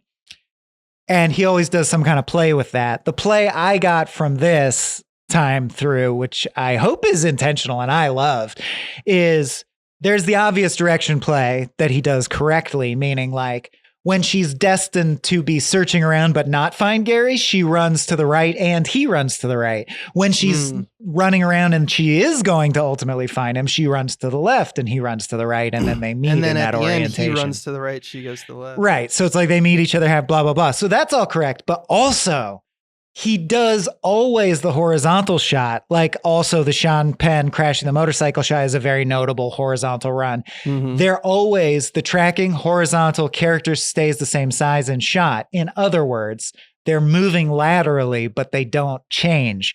At the very moment where they're running to hug each other, for the first time, the shot of them running is down the barrel so that they're running up at camera. In other words, they're no longer static larger. And they're changing. So good. Yeah. No, it's basic visual strategy stuff, dude. Yeah. And that it's literally right. Their moment of growth has arrived as they get bigger in frame. Yeah. And that's why is cinema a visual medium? Why do we show and not tell? Yeah. That's what makes it special as a medium. That's its special skill. The thing that I hate, and actually I'm sure people will think this is funny after, obviously there's a lot of delight in it. The Bradley Cooper sequence alone, I did laugh a lot. I do think he understands humans in a way that's so refreshing after like a Chris Nolan movie or whatever. But I don't really care for this movie that much because it has a fatal flaw to me, which is that I don't know if you're paying close attention, but almost every single turn is sheer serendipity. They show up at the same restaurant at the same time. He happens to call while they're kissing. This girl happened to give him a hand job in the past.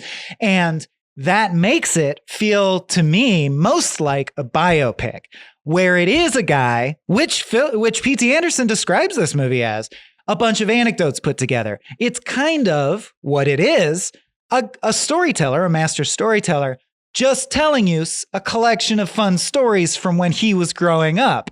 And to me, that is self-indulgent to a point where that's not interesting enough, Grandpa. like you've earned it. I see what you're saying. And there's interesting stories in the mix, but give me the structure. They didn't do the thing in my mind. Yeah, I mean, I feel like we could talk for a long time about the differences between Because what you just described is Magnolia, but I know that's on your top 10 But list of movies all that to time. me is structured as a spine with a thesis with short stories written around it, almost like Canterbury Tales.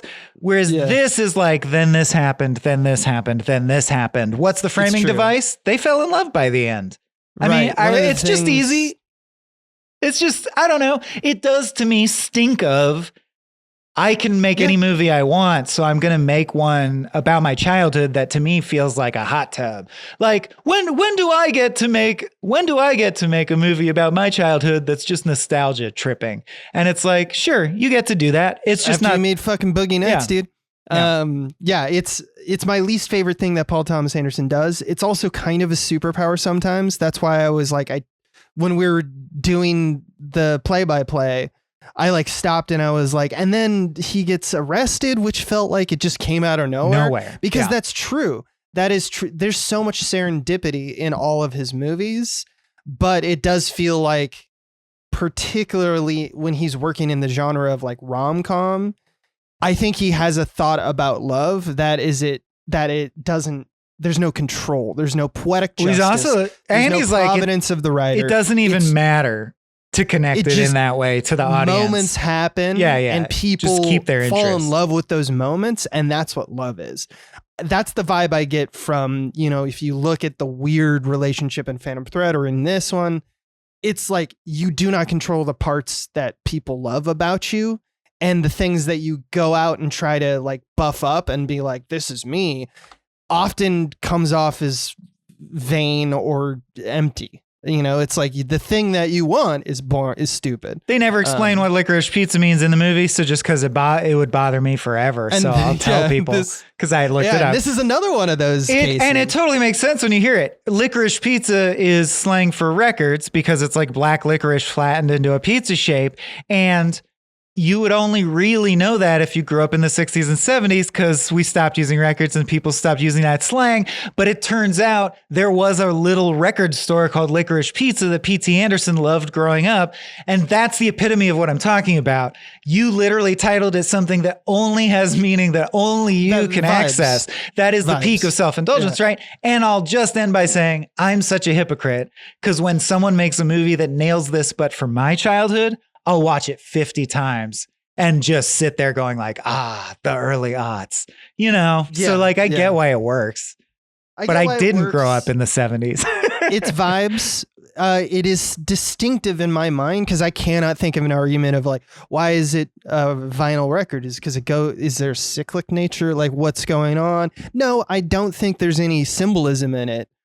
Whereas, other than that's the epitome of that era for me. Yeah. Hold up. Remember our conversation that we had in a Phantom Thread where there's like 9 reasons why it's a perfect title. Right. And it's like, so he's capable and he wants to do that sometimes with his titles. Other times he's just like, nah, I just think it's, gonna be what it is. And this is what I want. And sometimes that's being an artist too. I mean, I think that like David Lynch and there's a lot of authors and directors who just do that naturally. And that's why they're famous. But my favorite types of movies are things where I go like, okay, if I try to get on the brain wavelength of the director, is it a good thought? Is it a thought that logically makes sense? And it makes my brain tickle because it's like a puzzle that I had to find out. Yeah. That's we like it when like it when you can open up the stopwatch and the pieces inside you can actually investigate and they all link together. But you don't have to do that. It's like But you sometimes Licorice Pizza and it's not a Phantom Thread. Or it's just he's like, that's the most 70s vibes thing that I could think of that just feels right. And that's an acceptable answer. It's acceptable. Yeah. Let's move into How Do You Do That, where we talk, it's blurry, but we'll talk even more about like the things that accomplished the effects that the movie did accomplish. And we're talking PTA. So for the record, I still consider it a masterful movie. And then trivia. All I have is trivia other than the one note, and then I'll completely cede, which is I did think it was very smart how he almost mathematically kept characters small or in silhouette or abstracted by being blocked by things until we were supposed to care about them. Like you never saw her dad or sisters clearly until he actually had a scene where he mattered, the dinner scene. It almost as a code of like, Don't worry about them. Don't worry about them. Focus on the two. Focus on the two. Yeah. Okay, In the fact, dad has to say one line so you can see his face, but then don't worry about him. It's so intimate. My argument, I would have the argument that if you made a spreadsheet of all the shots in the movie chronologically, and then right next to them put the focal length of the lens, meaning like telephoto is like 100, 75, 50, wide angle lenses is like 18, 25, 30, the number as the movie would go on is getting smaller, meaning we're getting more wide angle lens treatment as we get farther into the film, which is once again a pretty cool thing. Well, it's not entirely always true, but I bet there's a trend. I'm aware of a handful of films that do this because it's one that you would think about if you think about framing, which is as the character's perspective broadens, so does ours, literally. Like he's not the first to do that, but it's a good one. But it's like the reverse of something like Come and See, like where things start very wide angle and then end in a very telephoto. Yeah. Because the whole point is that and by the end it's like, look at it. Look at the drama. Literal force for the trees. And then by the end of it, it's like the horror, look at it. So it's one of the maneuvers that you can do because you want to try to do simple maneuvers because the more plot points you do, the more people are going to lose the thread. So you just do a trend, a move up, a move down, a move to the side. You think of all the different things you can do. You try to keep it simple, stupid. Yeah. Also Licorice Pizza, nice LP. That makes sense. Oh yeah, that makes sense. Yeah. I mean, it's fine. It's fine. Slang is cool. Exists. I get it. Yeah, slang is cool. We usually have a reason for why we call things.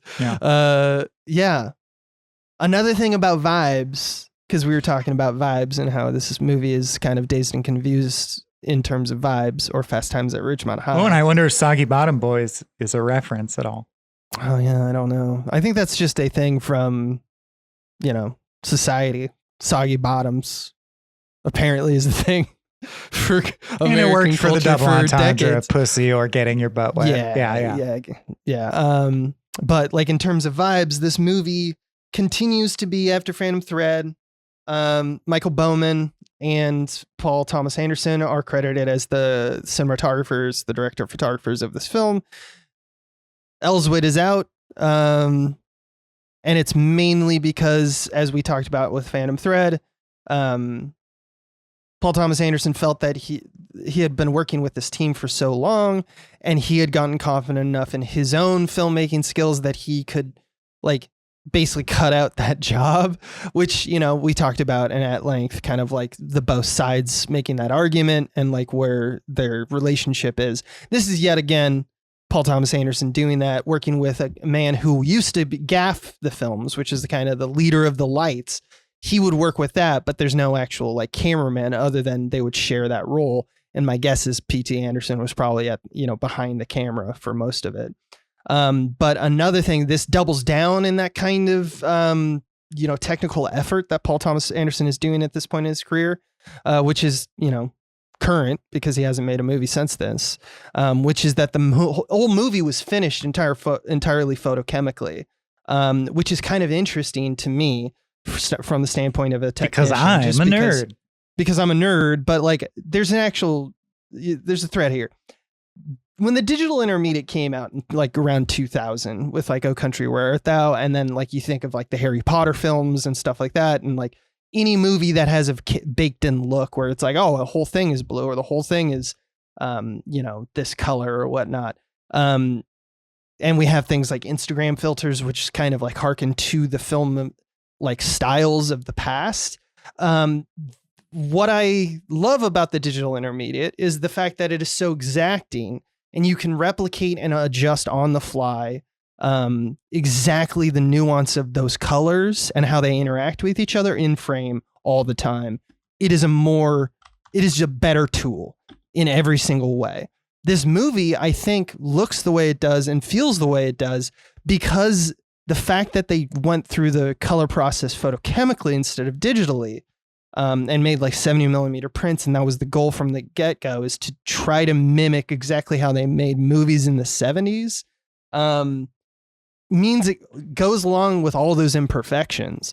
So by bypassing the digital intermediate stage, they are embracing the like kind of foggy, kind of imperfect interplay between all the colors, and it makes it feel like it's a movie from the 70s. So that's why I do think that choice, while it's like you're giving away some of the freedom or the control that you have as a filmmaker in order to kind of have a baked in look and do it in a certain fashion that you kind of, live in the bed that you make, is the reason that this movie feels that way. So if you ever were watching this and putting it next to other films, which are like, we're trying to ape a 70s style, but we shot it digitally and we like are using, digital filters to do so.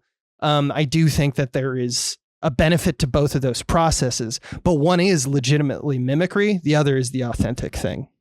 Yeah, we've reached a postmodern level where the tech, if you're a very good director, allows you to do. We can do any era, like you could do it either authentically or mimic it.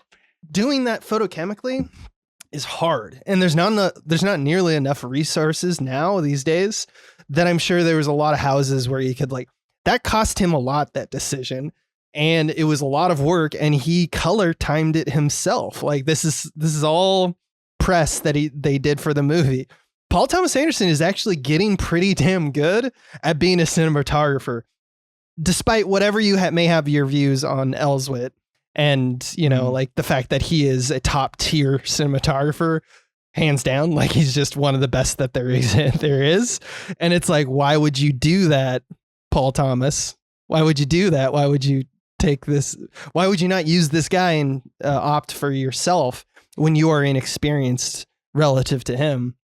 At least it's working for him. But it could be just because I want to get to do it, and I get to do whatever I want at this point in my career. I think it seems like to fun. Talk about. I like having control over my art. Yeah. Right. They talk about this because they're like, is this ego or what? It's an interesting conversation about. It could be ego, and it could very easily be control freak, like just thinking no one else can do it because I'm a control freak. But I also think it could be, I earned this position and it sounds fun to do. So I'm going to do it because I want to. I know I can do it. Why do you think I became a filmmaker? I enjoy the process of making films. Exactly. Sometimes the collaboration isn't exactly the way I want it to be, and I have the power to not do it. Is that ego? Possibly. Well, yes. And the idea that you shouldn't do it because someone else is better, well, then no one should make movies except Paul Thomas Anderson, or you could scale that anywhere. Then what's the best? Who's the best filmmaker? Only they can go. Yeah. Right. Yeah. No. So obviously there's a lot going on there, but and doing stuff practically will always make it slightly more authentic than mimicry ever can. I noticed that the tendency with almost all other filmmakers, like you look at a Chris Nolan, you look at like someone who is like at the top of their game right now, it's actually going in the reverse. The pendulum is swinging towards it's cool and appealing to people for you not to just do cutting edge. We're kind of falling out of love with the aesthetic that's like blue, cold, cutting edge. Yeah. It'll go back and forth. It goes back and forth. I was amazed to find out pinball was really banned. Like it was illegal. I wrote that in my notes to play pinball from 1939 to 1973. Total pinball prohibition. America's fucking weird, dude. Were people gambling on it? Because that was the argument, was that it was gambling. It was just like, well, at that point I could gamble on flipping a coin, whatever. All right. Anything with numbers, I guess. So anything where I'm like, can I have fun? Yeah. If I spend money, is that gambling? Going to the movies. Another way I wanted to be a butthurt bitch because I'm reaching that age and not where I want to be in Hollywood. It soothes me, you guys, is to note. And I would do the same thing, dude. If we got famous, you know who'd be in our movies? Fucking Katie Stoll and Cody Johnston and shit. Yeah. But this is why we can't break into Hollywood, bro. Paul Thomas Anderson, all the famous, leaned on Cooper Hoffman to do it, like in honor of Philip, who was PTA's best friend. Yeah, they had kids together. The film features several relatives of and friends of and their kids. He's like, sure, put your kids in it. To like his uncle is like, yeah, get him in a shot. Like Leonardo DiCaprio's dad, as we mentioned, Tim Conway's son, because he's like, that's cool. Yeah, get in here. Destry Allen Spielberg, daughter of Steven Spielberg, was thrown in at the last minute. Dexter Demme, the great nephew of Jonathan Demme, is like, oh, really? You're related to Jonathan Demme? Get in the movie. Maya Rudolph, of course, his wife. It's like, well, you're allowed to do that. You're allowed to do all of I this. didn't know how Paul Thomas Anderson really... So Three Jonathan of their Demme, own kids appear. If you're unfamiliar, he's kind of a famous... he had like the most winningest Oscar film of all time in 91, Silence of the Lambs. Mm-hmm. And he's made a bunch of other films, but he's a famous director. And his dad was also a director. And so Paul Thomas Anderson has also, like, when like a great director dies, he'll say at the end of his film, like, dedicated to. And Paul Thomas Anderson at this point is like thick with the Demme family. Like, he is in 2 of his films has said like dedicated to Jonathan Demme's father, and then Jonathan Demme when he died, and now Dexter Demme is in his movie. It's just like, that's just weird nepotism. It's very nepotism. clearly if you grew up in LA, they're just friends. They're legitimately all friends of the family. It's just crazy how that happens. We should have grown up in LA and had our parents working in films. Well, because it's like when you think of how many people want to make art at the highest level, aspire to that, and how few people get to, and then you find out that Steven Spielberg's kid is in Paul Thomas Anderson's movie, that makes it seem like the world is smaller than it is. You know what I mean? I'm like, what are but I'm sure people at that level seek each other out. Cause then you're like, well, I'm PTA now. One of the perks is I get to meet people like Steven fucking Spielberg. So why wouldn't you? So when I say I really enjoy the movie's texture and think people should watch it, in fact, pound for pound, I like it better than Once Upon a Time in Hollywood as a nostalgic meandering through a bunch of interesting anecdotes. Yeah, it's interesting. Yeah. You can argue that they don't need to be compared, but I kind of think they're close enough to compare. They're close enough, and they're trying to do a lot Similar of the same things. stuff. There's not a love story, but about everything else is the same sort of direction. It does feel smaller than Once Upon a Time in Hollywood. It's a romance instead of a romance. Yeah. But I'll say, when I say that, like, overall, it's fine to me, I'm going to say 3 quick facts about the writing of it. And I'm like, I think I could feel that these things are true. 1, PTA began writing the screenplay after running into difficulty on what he considered another more complicated screenplay. He sat down, and this film was very easy and quick to write, so he decided to just get it out. It doesn't, I don't know what that, it could be Phantom Thread or something unproduced. He also said the inspiration for the main framing plot came to him nearly 20 years earlier when he was walking past a middle school in his Tarzana neighborhood and saw a teenage boy flirting aggressively with a female school staff member. It made him laugh to think about what would happen if a teenage boy asked an older woman out on a date only to have her call his bluff and go for it. And I'm like, that's not fascinating. That's something horny. Again, I just think that's interesting that he thinks that's interesting. Like, what if the MILF went for it, though? I'm like, that's just the concept of a cougar. Do you not watch porn? We've been through this. And then last but not least, he loves Cougar Town. Paul Thomas Anderson loves Cougar Town. The one that I'm like, this is my problem, is this is what the movie feels like. Gary Valentine's character is based on a Hollywood producer, Gary Gertzman. Many of the incidents are stories from his life that he told PTA growing up because he's another friend of the family. He was a child actor who appeared in the touring company of Yours, Mine, and Ours under Lucille Ball. And he also opened a waterbed company and then a pinball arcade. And he once delivered a waterbed to Barbra Streisand's home. So to me, the movie does feel like you're at a dinner and a really funny old Hollywood dude is just telling you interesting shit. And that is good enough to watch a movie of, but it doesn't make it like a transcendentally good movie to me, which some of other PTA movies are. That's all. True. Makes it like an 8 out of 10. Almost all of that. Yeah. Yeah. It feels like playing with action figures a little bit. But it doesn't stop him from being so good at what he does. Doesn't mean that it's not artistically done or even in a, I would argue, professional like way in which you get younger actors, especially. Like there's a scene that Paul Thomas Anderson, there's a story about that I was reading while researching that I was like, that's fucking brilliant. Which is there's the scene where Alana slaps Gary, right? When she shows off her boobs. And that was basically, they planned that out. They were like, okay, so Cooper Hoffman, we're going to do the scene, but we're not going to tell him that you're going to get slapped.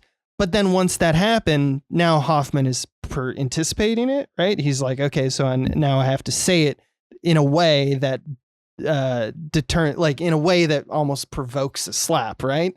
That would be what a actor would do because he wants to help his scene partner. And that kind of makes the scene feel less real. So Paul Thomas Anderson now, like, it's such a particular problem for a director because I've been in literally the situation that it's like, once you kind of give the note, the bow breaks, the dam breaks. And now it's just like a flood of like, that is the intention of the thing now. Yeah. And it's like, you can't put that back. You can't stop it. It's just now a fire hydrant that's just going to be streaming. And he had a clever way to get around this problem that I'm probably going to take at some point. So Paul Thomason had a great way to get around this problem, which is he told Hoffman that he was changing the scene. And instead of Gary asking if he could touch her breasts, that they would embrace. He's like, so we're no longer doing the slap. We're no longer doing the touch the breast line. Just embrace after she shows off the boobs. And then he separately told Alana Haim to slap him. Slap him again. Anyway. So it's just like, so you kind of have to, point is, long story short, sometimes you give a note and you're like collaborating with someone and it's brilliant. But then now it's like signposted and clearly kind of like it's ruining the scene because everyone's so clearly doing that. And so sometimes you have to lie and cheat in order to get back the magic from the original kind of conception. And I just thought that was pretty cool. Anyway, that only gets you 2 takes. Of how do you do that? The third time he's like, well, now I know anything could happen. Yeah. So sometimes you're just happy with the first take and it's fucking awesome. That second one's the one they used. And I think that speaks to how that's an effective technique. Anyway, that's how do you do that. That's how do you do that. We got a dip, an extra long, extra good. Anderson's. I was so enthused. My voice is hoarse. That's a good sign. That's a good sign. Do you know it's been? It's been what? It's been a while since we've done this, and like just you and I talking about movies. Sometimes we just get very excited. I don't even think it's the runtime is anthemic of like this movie being particularly. You think it's that we were retaining, and now we're done edging. So we did Groundhog Day last week. Yeah. Okay. You mean just you and I though has a special vibe. Yeah. It does. Love talking to you. It does. Indeed, we are the best two. No, cut that out. I'm going to say that next time we do a one-upsmanship, just to keep it even. What, do you know what we're covering next, Holmes? Yeah, dude. We are in the final. So this came out in 2021. Final stretch. Also, French Dispatch, which is our next one that we're going to cover, came out in 2021.